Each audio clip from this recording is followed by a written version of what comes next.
حضور صلی اللہ علیہ وسلم جتنے برداشت اور تحمل والے. حضرت انس کہتے ہیں جس نے رسول اللہ صلی اللہ علیہ وسلم کی 10 سال خدمت کی، کہا 10 سال خدمت میں حضور نے کبھی اف بھی نہیں کہا.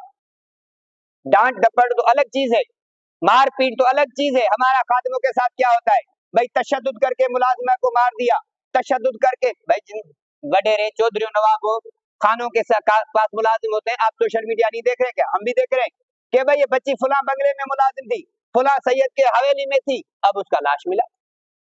رانی پور کے اسد شاہ کا آپ نے دیکھا ہوگا کہ بھائی وہ کہہ رہا تھا ہم تو زندہ اور مردہ کرنے والے ہیں، ہم پر الزام ہے. تو وہاں کے میں نے آپ کو بتایا تھا، اس نے کہا بھائی آپ اس کو فی الحال پھانسی پہ چڑھا دو بچی کے زنا کے الزام میں، پھر بلی سے زندہ کر دو، ہمیں اعتراض نہیں. بڑے خانقاہوں سے، بڑی حویلیوں سے، بنگلوں سے، چودھریوں کے سے ملازموں کے تشدد شدہ لاش ملے.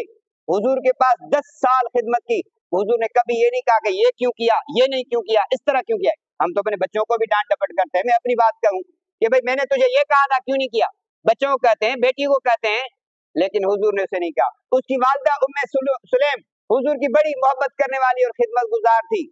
حضور اپنے خاندان کے علاوہ کہیں قیام نہیں کرتے تھے، نہ قیلولہ کرتے تھے نہ رات کو قیام کرتے تھے. لیکن ام سلیم دوسرے خاندان کی تھی، حضور وہاں آرام بھی فرماتے تھے. حضور کی تربیت اعلیٰ تھی، حضور کے ماننے والوں کی تربیت اعلیٰ تھی. یہ لڑائی، یہ بد اخلاقی، یہ اسلام تھوڑی سکھاتا ہے. اونچ نیچ کا فرق یہ اسلام نہیں سکھاتا.